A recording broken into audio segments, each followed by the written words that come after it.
在1879年的时候，包括美国、包括日本、包括当时的中国大陆都承认琉球是一个独立王国的。琉球最多的是什么？跟我们金门一样，封师爷。所以琉球它过去跟我们福建的关系最深。那日本并吞以后，对琉球人是把它当作二等公民。琉球人在日本的社会历来都受到很大的歧视啊。所以琉球人很多人都说我是中国人啊，而且他是被日本强占的。所以今天中国大陆讲琉球问题，只是回归当时合法的一个声明而已。好，针对于中日之间的这一起争议持续的延烧。刚刚我们特别聊到了大陆的杀招，除了在经济跟外交方面上面的杀招之外，现在这边呢，我们要来特别关注大陆在军事上面的另外一个杀招。今天来看到北京尤其是习近平抛出的琉球未定论，正面挑战于来自于日本的主权，并且另外一方面在海陆空三军压境在冲绳，民意也在做反制了。日本被逼到最危险的深渊吗？今天会一起做关心3个火线话题。今天请来宾来帮我们做解答。首先，习近平祭出的这个琉球未定论挑战了冲绳主权，日本会不会被打到最痛的要害呢？另外一方面，大陆包括海陆空现在三军也压境，无人机越界，海警闯钓鱼台，冲绳真的站在中国大陆火力的半径之内吗？来自于军事上面的威胁。最后是冲绳的民意其实是不愿意打这场仗的，不想为美军打仗，所以呢，民意反扑日本，二战的恐惧也再次的被唤醒了。北京能否利用冲绳反战的舆论来反制日本呢？今天就这些议题，我们会一起的来做解读。我们赶快来看到这个是最新消息来自于大陆官方的中国日报旗下的一个工作室发布的一个最新的一个重磅影片。这边特别提到，琉球王国呢曾经跟中国大陆维持500年的宗藩关系，1879年的时候才被日本并吞，并且改名为冲绳县。那么这个影片也直接引用了包括了开罗宣言，还有这个波茨坦公告，指出呢日本的领土其实只限于这个4大岛，而刚刚特别提到的这个琉球，其实在当时都没有完全的被定论，明确划分为日本的领土。在另外一方面，这个就已经完全是证实了习近平所提出来的琉球未定论，他所抛出来的这个议题。而大陆其实在冲绳也已经长期透过软性的方式布局了许久的时间。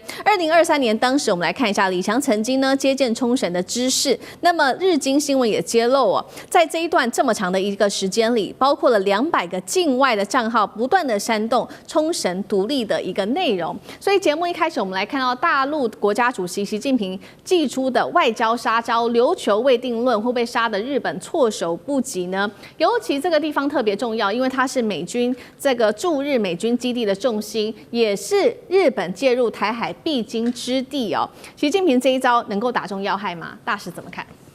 这个是当然可以打到日本要害了，因为日本事实上的话，你说1879年被日本并吞是被日本非法并吞，因为在1879年的时候，包括美国、包括日本、包括当时的中国大陆都承认琉球是一个独立王国的。那所以日本的并吞是，而且当时的是琉球人所反对的，不是自愿跟他合并的，不像他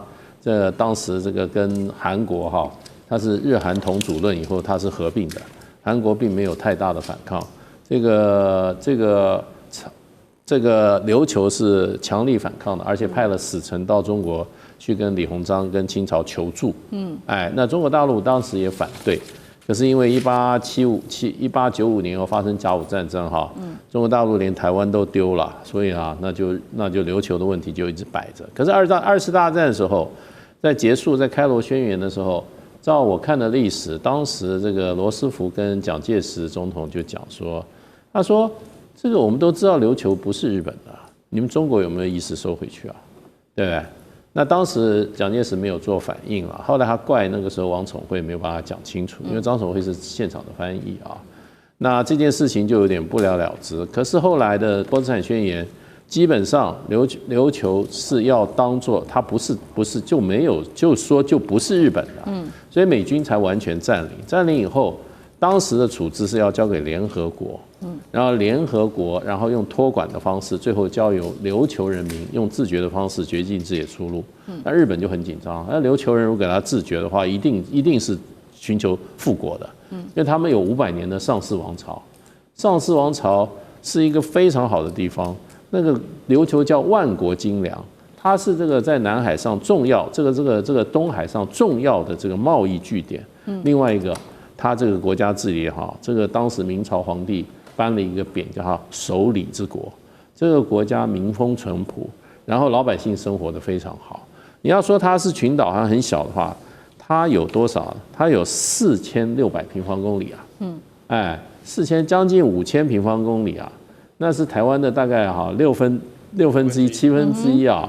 人口有155万啊，不是小地方啊，所以它过去是一个很繁华的一个独立的王国，世外桃源，被日本并吞了。那日本并吞以后，对琉球人是把它当作什么？当作2等公民。琉球人在日本的社会历来都受到很大的歧视啊，他们叫这个琉球人。然后呢，2次大战的时候，美军打日本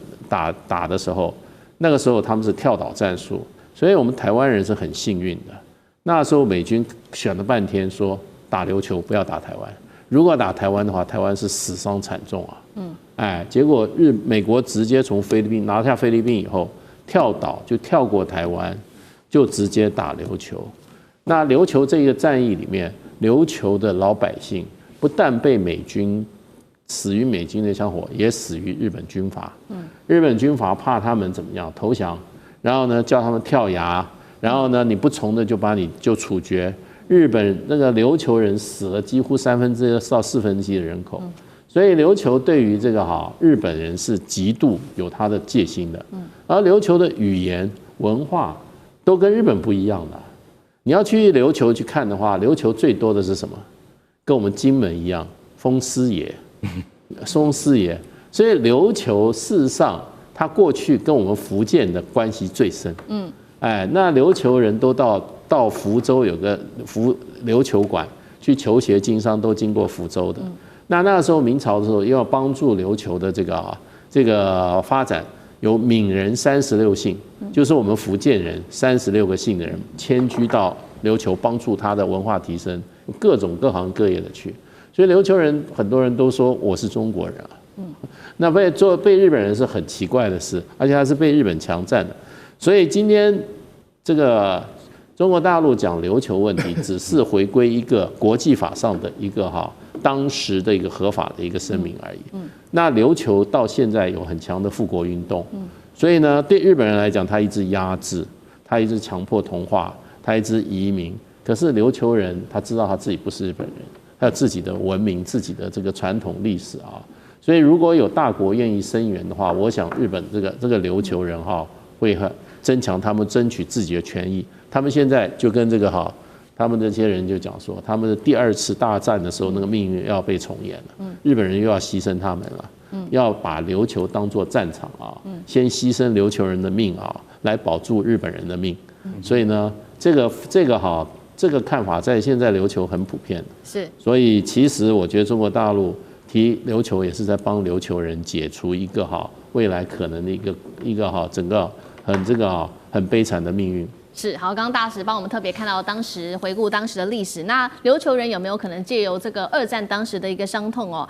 顺便就是因为对于日本跟美国的不信任，中国大陆有没有可能在这个时候顺应冲绳的民意来用这个方法牵制住日本？等一下我们请上志哥会持续的帮我们做分析。那另外一方面，我们也要来看到，在刚刚习近平提到的这个琉球未定论的时候，是不是也用武力的方式要触及到，让他知道说，中国大陆是有办法可以触及到冲绳的呢？尤其现在包括了海军、空军、海警大陆是3路一起动起来，日本恐怕都是挡不住。刚刚提到了3路，我们先来看到第一个，海军方面怎么做？这是来自于大陆的海事局发布的航行警告，11月18号到25号会每天实施的是实弹的射击，那么地点就在江苏的这个连云港的一个外海。距离日本最近的离岛大概是870公里，距离九州900公里。告诉日本说，我们的导弹是打得到你们的。另外一方面，第2个则是从空军方面，大陆的无人机直接大辣辣就穿越到了与那国岛跟台湾之间的空域，日本只好被动式的派战机来做升空，但也不能多做什么。最后是海警，11月16号4艘海警船，他们呢都是有搭着这个舰炮的，轮番闯入了钓鱼台的领海，日本抗议之下，大陆也是完全无视的。这个是用这样子的方面来向日本展示说，大陆有足够的武力来支持琉球独立吗？也有哪一些是最致命性的，会对冲绳带来最大威胁的武器？干哥怎么看？中国海事局本来是发布这个在黄海的那个军演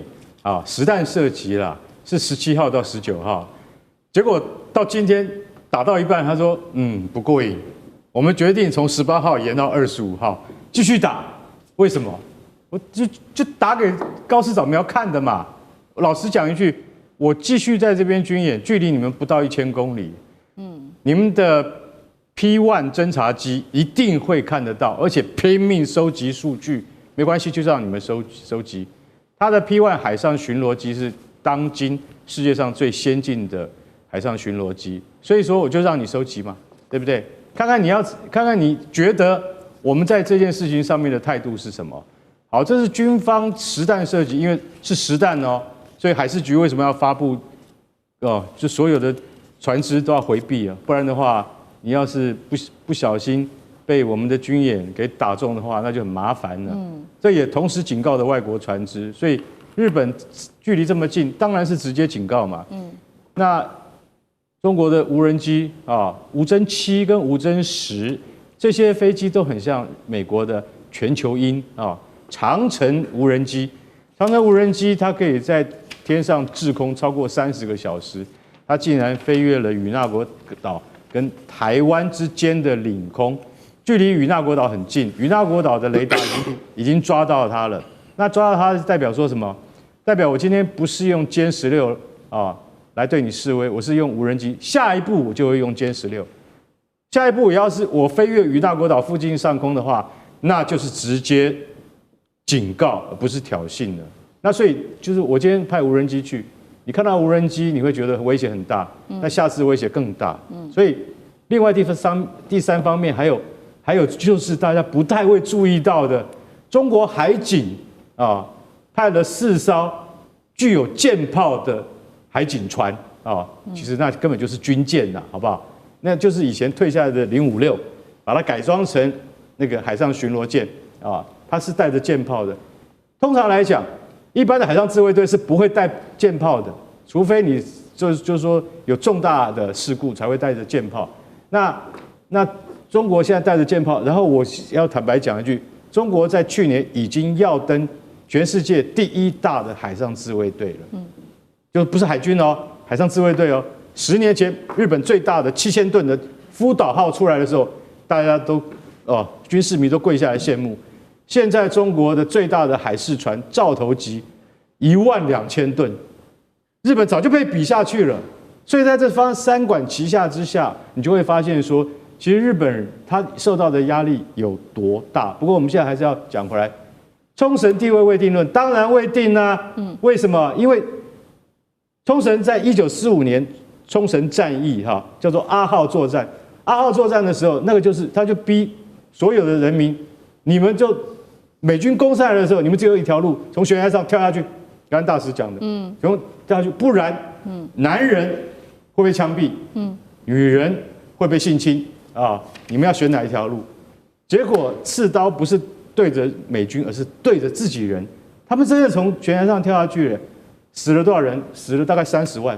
相当于当时琉球人口的1/3多一些。所以你就晓得说，琉球人根本是痛恨日本人的嘛。他今天如果他有机会的话，他一定要寻求独立。中国讲的地位未定论是没有错啊。不过我讲一句实在话啦，就像你说台湾有事，你们也有事，你们日本也有事。那如果说我今天讲你的琉球的话，你有什么感觉？你有什么看法？对不对？这是人同此心，心同此理。我觉得日本高市早苗，你应该自己要想一个办法下台阶，不然的话这件事情不能善了。对，确实所以现在琉球的内部充满了氛围，就是他们琉球人其实也不想要成为不管是日本或者是美国的炮灰所以冲绳的民间团体最新发声，他们说台海有事，那么冲绳必定遭卷入。他们也痛批美国只会把冲绳当作前线，不会真的保护冲绳的人民。那同时间呢，大陆的官方的解放军报也特别在这个时间发文，他说只要日本介入台海，日本全国你都会有战争的风险。中国大陆能够靠着这个冲绳的民意的一个支持来牵制日本政府吗？上次哥怎么看？我们首先讲冲绳，其实在每年的11月初的时候，可是中国味非常非常浓的，因为他们固定在冲绳的时候会有这个首里城复兴祭。那这就是一个祭典，那么游街的一个祭典是什么呢？就是模仿在当时时候冲绳王国的国王王妃受中国册封的时候，当时游街，所以这个是在整个在冲绳岛每年的11月初的时候，连续好几天跟我们在京都看到那个时代祭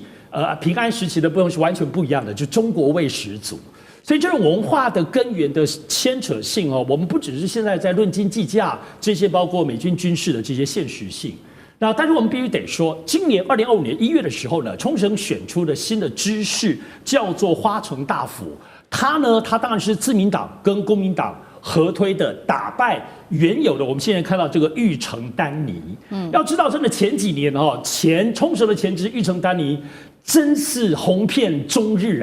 台。什么意思呢？2024年的时候，当时这个赖清德刚选上的时候，总统刚选上，他邀请全日本所有的知事来，唯独不邀请冲绳这个知识，因为这玉城丹尼爱中国、爱福建到难以想象的地步，没事就跑去福建。所以为什么说李强接见？要知道，通常来讲，冲绳知识作为日本的一个县作为一个区域的部分的知识，你见不到像李强这样等级的人。就是玉城丹尼他拥抱福建而且一直视为说，刚刚我们讲文化的这个根源性、历史的根源性，所以可以说这几年当中，冲绳整个对于中国的连结是玉城丹尼这位前知识一手推动的，而且非常非常强烈。福建那边我去福州的时候，就好多跟玉城丹尼有关的，跟冲绳新建了很多新的这种合作的项目当然，我们现在其实看到，其实对于整个在琉球来说，当然最大的反对就是美军基地了。我觉得美军这件事情有一个数字是，从美军基地建完到现在，在美军在冲绳犯的刑事案是数千件，将近7000多件。这里头包括强奸案各式各样的抢劫，而这些的案件当中，95%以上基本上都是美国他们自己处理，并没有在日本或冲绳当地的法令来处理。所以为什么大家不能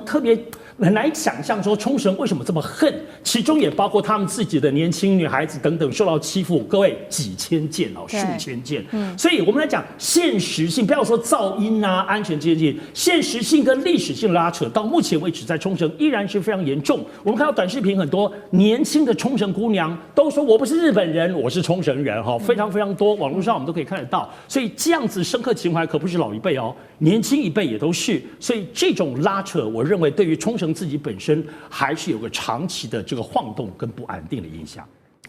好，现在外界在观察说，高市早苗是不是把日本整个拖向了地缘深渊呢？就是因为这一句台湾有事论，大家在说踩到了中国的主权红线。那日本特使您看到急急忙忙赶快飞到这边，要来北京要来灭火，但是您可以看到，其实中国这方的态度呢，中方官员是双手插口袋，被认为说显然这个怒火并没有平息，而且越烧越旺。我们就来看一下当时的画面。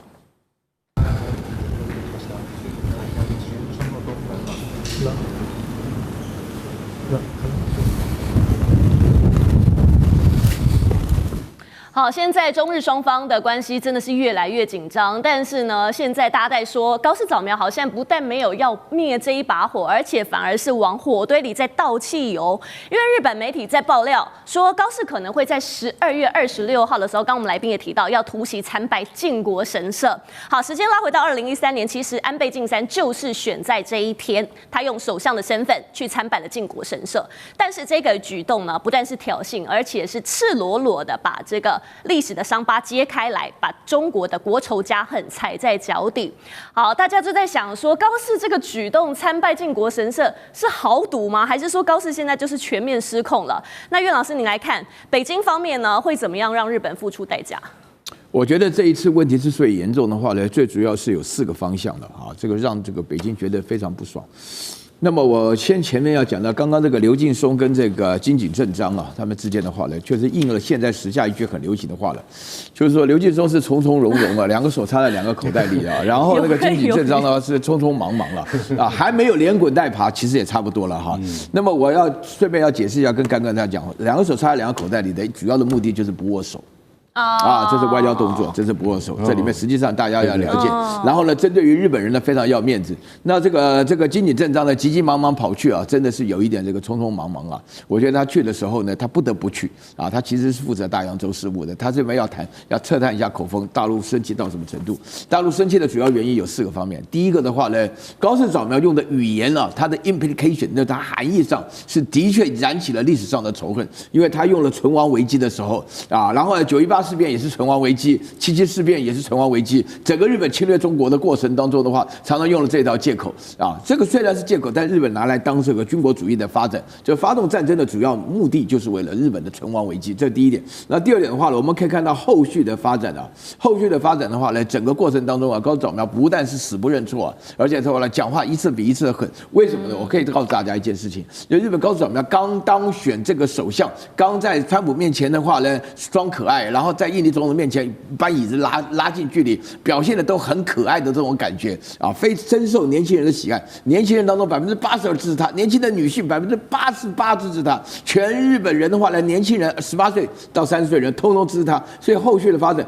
那民意的话呢，基本上也高居不下，就是大陆无论如何怎么样警告，都至少有46%以上，甚至60几、40几。整个民意来讲的话，以日本现在的首相的领导地位来讲的话呢，这个比例实在是高的有点不像话，让中国本身来讲真的是面子拉不下。最重要的是政客当中讲话的有几个人哈，鸠山由纪夫啊，说他小狗叫来叫去，对不对？野田佳彦讲说你根本很不得体啊，你没经验，对不对？然后呢，最严重的是石破茂讲，一开始就第一个就反应，但是很遗憾的，这3个人都不重要。真的是麻生太郎没讲话啊，有影响力的人都没讲话。那么在这种情况之下的话呢，你可以看得出来，那大陆目前为止的话呢，真的是因为很生气，所以刘劲松跟这个金井正章里面的表现的态度是告诉你啊，你看这个大陆的这个外交官的话呢，每一件事情他们都是有动作的。其实，因为我们长期没有外交关系，所以我们对于外交官的训练，就是基本上变成爱不爱台湾的这种观念了。其实大陆的外交官，他每一个动作，他讲的每一个字、每个词，那么这一次当中的话，最重要的外交部的里面所展现出来的，一个是发言人叫林健，另外一个是日本的总领事叫薛健，双剑齐发，他们讲的事情真的比较严重。一个林健就问你日本到底要干嘛？你对台独要发出什么讯号？你回答一下。到目前为止，日本没有回答。那个薛健更不要讲了，直接把这个莫名其妙冒出来头给砍下来。我今天上午还跟一个日文很好的学生问了一下啊，他说他的话就这个意思。是好，现在呢，刚刚岳老师帮我们提到了，现在日本的年轻人是真的蛮喜欢高市早苗，也可以说他在日本的民调真的就是居高不下。但是我们往外看呢，现在日本的外交，大家说是不是全面失控了？因为除了上任不到1个月，现在中国方面气炸了。那我们看到韩国也因为独岛的问题召见了日本公使，提出了抗议。而且您从图卡当中看到了，国会议长直接要求日本说，必须要展现出对2战的真诚反省，还有负责的态度。俄罗斯方面也是出口警告，说对日本外交官等30个人寄出了入境的禁令，而且在北方4岛展开大规模的军演。那北韩呢，无独有偶公开批评说，日本撕下和平国家面具，暴露了战争国家丑恶嘴脸，而且警告说，日本挑衅的话是要付出代价的。好，现在大家在看说高市的路线现在蛮激进的，1个月之内哇，一口气得罪了中俄韩朝这4大国，也让其他的亚洲国家其实感到蛮紧张的。所以，盖哥就您来看，日本的外交再继续这样发展下去，会不会陷入全线孤立化这样的困境呢？高市早苗，你绝对不要因为你的民调升高而窃喜。我可以告诉你，日本年轻一代根本不在乎政治。更不在乎国际局势，跟我们台湾小孩一模一样。他们连他们自己的定位都搞不清楚，所以你以为从这个来自这些年轻人的高支持率对你有什么帮助？你要回归现实，你要回归为什么中韩以及俄还有朝4个国家现在都对你表现出强硬的态度，那就是因为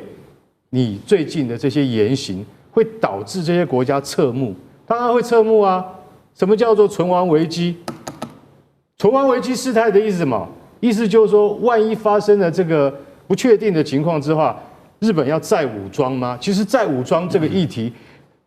几十年来、半个世纪以来，都是亚洲周边国家所害怕的，很忌惮这个问题。啊，日本它因为宪法的规定，它不可以再武装它的这个部队。那如果说它能够它现在派驻海外，它只能就在一种什么，就是一种人道救济的那种状况下，但是它绝对不能成为一种派兵啊，也就是说，波斯湾战争打得多凶，没有日本军队，没有日本自卫队，为什么？因为你在宪法不准你派。现在你高市早苗你突破这个禁忌之后，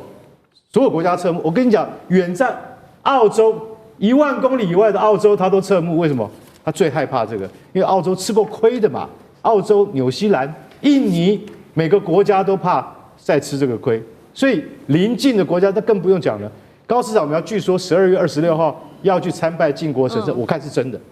他现在都不敢讲话，为什么？因为我真的要去啊。为什么？因为我要继承安倍的遗志啊。安倍13年前去过啊，当时去的时候的结果下场是什么？就是稀土不给啊，大家还记得吗？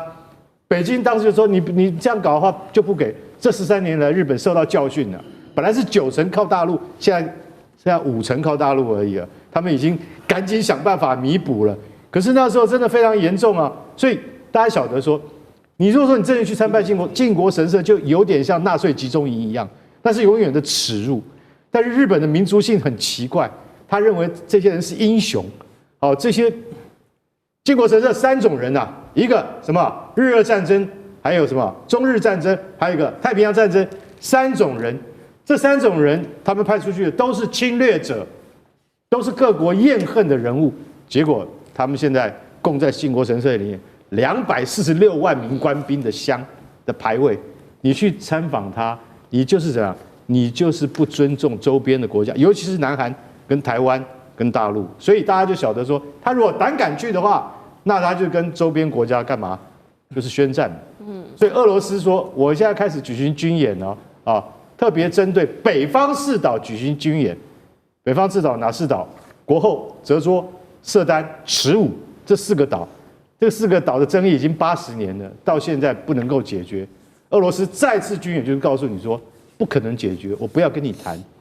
那日本到现在，你看得罪大陆以后，俄罗斯对他也那么强硬，朝鲜也不遑多让，韩国为了独岛也是这样，你就觉得四面楚歌，哎，川普来帮忙吧，没人要帮你。好，确实，那日本这样动作频频，大陆方面是怎么样反击？我们就来看到，因为日本从1956年加入联合国之后，隔2年，1958年就非常开始很积极要争取非常任理事国的资格嘛。其实这70年来呢，一直有机会就想要希望可以得到这个安理会的常任理事国的资格。对日本而言，这也被看作是他们战后国家正常化的最后一步。所以历任首相其实他们心中都有这个梦。但是现在中国驻联合国代表就直接宣布了，说日本根本没有资格成为联合国常任理事国。好，大家再看，就因为高市的这一句话，让这个日本的这个入常梦是瞬间清零了吗？哦，这个议题要分成2个层面先来说哈。我们现在说第一个层面，台海的一个问题是全世界的问题，因为台海当中包括了亚洲的一个航线，包括的能源，包括的电子产业等等，这个我们就不再赘述哦。但之前驻韩美军有说过，未来会有2个任务，一个是防卫朝鲜，另外一个就是台海介入，就是台海如果有事的话，驻韩的美军，韩国不加入哦，驻韩的美军他要加入。今天意大利媒体直接说哈，其实中国很怕一件事情。我刚跟各位说，中日2国极度的克制哦。意大利媒体他说，中国最怕的就是万一日本再武装，同时去介入台海的话，同时美国跟台湾跟日本的一个介入，会不会对中国比较有利？这个是不一定的哦，这是不一定的。先有这个条件，但是我们来说这个入常哦，讲到这个入常梦，日本就真的难了。为什么有真的难的呢？我们去把那个联合国的定义先抓出来哦。联合国的5常是哪5常呢？很简单，2次世界大战当中带领着全世界去打败那个邪恶轴心的，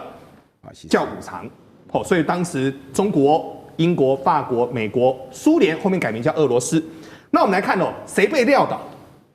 撂倒当中，第一轮是日本、德国跟意大利。所以那时候最早的时候，这3个国家是美军进去托管，它的定义叫托管。后面发生了韩战，韩战完之后又托管了一个地方叫做韩国，所以简单的说，就定义上来说，如果我们就联合国的定义，它要入场，这个是有它的一个困难度的。第二个，日本当然有它的一个强度啊，日本的强度是它目前在全世界的经济是排前5大。目前美国、中国、印度、德国、日本大概就是5大当中在盘旋。军事的话大概是排前10大，但就定义上来说，这是第一个比较麻烦的定义。第二个是你要跟中国去在联合国当中比投票，连美国都比不赢。为什么连美国都比不赢呢？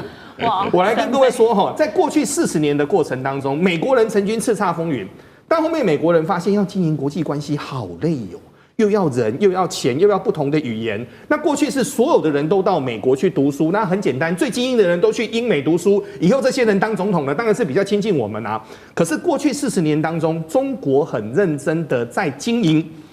非洲、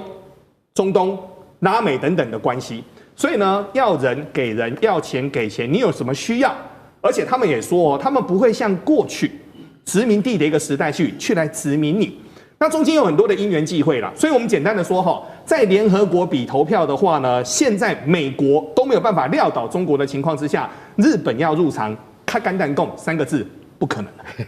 日本的政坛正式的变天了，我们赶快带观众朋友来看到这是最新消息，在今天高市早苗在首相的指名选举中确定胜出，正式成为日本史上的第1位女首相了。好，与此同时呢，我们也看到自民党跟维新会签署了联合执政的协议，高市早苗他所领导的自维联合政权也等于是正式的成立了。来自于东京大学的研究员这边所做的分析，接下来高市早苗要几个议题上面，大陆恐怕都要担心了。第一个议题是在台湾问题上，他的立场还是比较明确的；历史问题上毫不妥协；最后是在领土问题上会强硬到底。这个对于北京来说是3重警报的来源吗？大师怎么看？当然啦，就是说高市早苗，他事实上他是以他的极右立场，在这个日本政坛闯出名号的。他不是现在开始，他过去年轻的时候。他的各种质询啊，各种发言啊，就代表日本的这个极右的力量。那可是问题就变成你今天好不容易在各党的平衡之下你拿到了这个首相位置，也不是你自民党一个党今天这个很舒服的拿到国会多数席位，你当首相，你是靠这个联合政府的话。那你就不是只是单纯的一个怎么样自民党的首相，你是这个是联合政府的首相，所以他各种立场他必须要怎么样，要不只考虑只有他做这个自民党极右派的这个议员的这个立场，他的concern比较多，对，所以他在这个时候，他如果他很多立场跟过去立场有所差距的话，他也说得过去，这有2层的可以让他在这个跟中国大陆的历史问题台湾问题、领土问题上，他做怎么样？做比较多的跟他过去的说法不同的一些做法。那这一点我倒认为他会有弹性，而且这个联合政府跟这个完全执政就是变成有一点差距。然后现在就是说整个大环境来讲，对日本来讲的话，他所要面临的问题是美国的咄咄逼人，美国的跟要怎么重新定义、重新修改美日的这个关系，那这个部分他也做了强硬的发言，这是日本民众比较关切的。那对中国大陆来讲的话，事实上的话，那么我认为就3大问题：台湾问题、历史问题跟领土问题上的话，可能会比较起冲突比较多的，还是台湾问题。因为台湾问题事实上的话，过去在一段时间内，台日之间的各种实质的交流已经有提升就是说有提升的，不管是军事上面的交流，或者政治上的交流，一种建制化的一种讨论的架构从一轨半搞到快1轨了或者2轨搞到1轨半，1轨半要往1轨这个方向走那这都是很敏感的问题。那这些部分，我觉得还不到是说他怎么发言，而实际做的部分，我觉得可能是他将来跟中国大陆中国大陆会真正认真对待他的一个很重要的一个冲突点啦。那现在他刚刚上位，然后呢，在民主政治上常常有一个说法，就是说，一个民主党人当了总统以后，正常情况下他会证明说。我跟共和党也蛮像的，因为共和党的总统当选以后，他一上任的刚开始他会说，我跟你们民主党也有沟通的空间。那一个极右的一个日本首相上来，他会不会把他的立场往中间调？一般来讲的话，可能性是很大。不过我们也不是抱一个乐观的期待只是说在这一方面，我觉得中国大陆也是审慎的。中国大陆这个郭家坤外交部发言人他说希望这个日方与中方相向而行，然后呢，恪守中日4个政治文件各项原则，信守在历史、台湾等重大问题上的政治承诺。可是中国大陆没有提领土之亲、历史和台湾问题上这个，所以中国大陆我觉得也是严格在观其言最重要还是听其言最重要还是观其行。那我觉得他任何对台湾这个各种发言如果说是对中国大陆引起强烈抗议的话，那我们也要注意对台湾也不利，不要把它认为会对台湾极为不利。所以日本在这个两岸问题上煽火煽得太多的话，我想对台湾的绝对是弊大于利。好，这个是我们看到高市早苗当选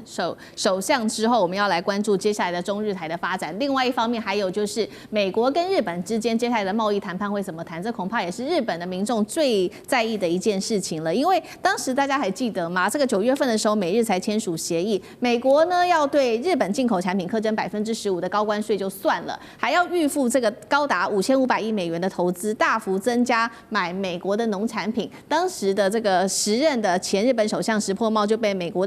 日本的民众骂他说上权入国不懂谈判。而最新呢消息，我们来看到川普最近呢是在孙正义的牵线之下，邀请了这个南韩、日本都去，还有台湾的企业一起去佛州来谈，据说可能就是了解一些经济上面的议题。接下来高市早苗上台之后，会不会来重新改写包括美国跟日本之间的一个关系，还是日本可能会又被敲竹杠？上次哥怎么看？